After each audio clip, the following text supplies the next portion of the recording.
तो दोस्तों, पिछली वीडियो में हमने जाना कि किस तरीके से भगवान बुद्ध के मन में योग को अपनाने का विचार आया और उन्होंने अपना सब कुछ त्याग दिया। त्यागने के बाद वो योग की खोज में, शांति की खोज में, परम आनंद की खोज में अलग अलग जगहों पर भटकते रहे। उन्होंने कई गुरुओं के पास शिक्षा ली, जैसे कि उनमें से कुछ के नाम थे विश्वामित्र, अलार कलाम जैसे महान तपस्वियों से उन्होंने दीक्षा ली। वह अपनी हर बार अपना बेस्ट परफॉर्म करते थे और वह इस लेवल तक पहुंच जाते थे कि उसके बाद उनके गुरु खुद कहते थे कि इसके ज़्यादा हमने भी अभी तक कुछ नहीं पाया है, अब आप अपने रास्ता अकेले ही तय करिए। लेकिन ये सब इतना ज़्यादा कम था कि भगवान बुद्ध को शांति नहीं मिल रही थी। तब वो अकेले ही खोज पर निकल पड़े।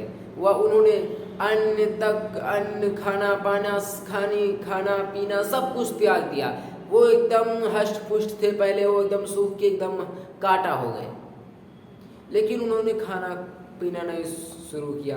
एक दिन वह नदी के पास गए और वह इतना ज़्यादा चूंकि दुर्बल हो चुके थे कि वह नदी के पास जाते ही वह अचेत हो गए, बेहोश हो गए। पास ही एक लड़की आई, उनके गांव की चूंकि नदी थी तो एक लड़की ने देखा, तो उसका जिसका नाम था सुजाता, उसने जब सुजाता को देखा वो गिरे पड़े हैं महाराज जी, तो वह उनके पास आई तो उनसे बोली कि हे मुनिवर, ये किस तरीके की आप तपस्या कर रहे हैं जिसमें आप तो सूख कर हड्डी बन गए। हमने देखा था जब आप आए थे तब आप एकदम हष्ट पुष्ट थे, लेकिन अब आप कौन सा योग कर रहे हैं जिसमें आप इतना ज़्यादा सूख गए हैं। तो महाराज सिद्धार्थ बोले कि हम योग की प्राप्ति यानी परम आनंद की प्राप्ति कर रहे हैं। तब उस युवती ने बड़ा ही सुंदर जवाब दिया। उसने कहा कि अगर आप ही नहीं रहेंगे, आपका शरीर ही नहीं रहेगा, तो आप इस परम आनंद को प्राप्त कर ही क्या करेंगे? कौन इस परम आनंद को भोगेगा? ये बात जो सुजाता ने बोली वो महात्मा बुद्ध के दिल में बैठ गई, दिमाग में बैठ गई। उनको लगा हाँ, ये लड़की सही कह रही है, अगर मैं ही नहीं रहूँगा, मेरा शरीर ही नहीं रहेगा, तो कौन इस परम आनंद को प्राप्त करेगा? तो उसके बाद उन्होंने सुजाता ने उसको महात्मा बुद्ध को खीरा कर दिया। उन्होंने खीर खा ली।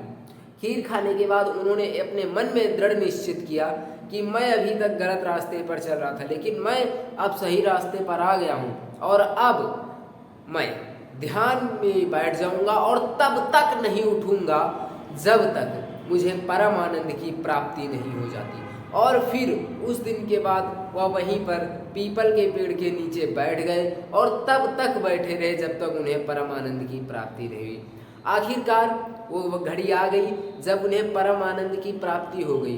उनके मन में एक कमल खिल गया और उन्हें सब कुछ, भूत भविष्य सब कुछ उन्हें साफ साफ दिखने लगा।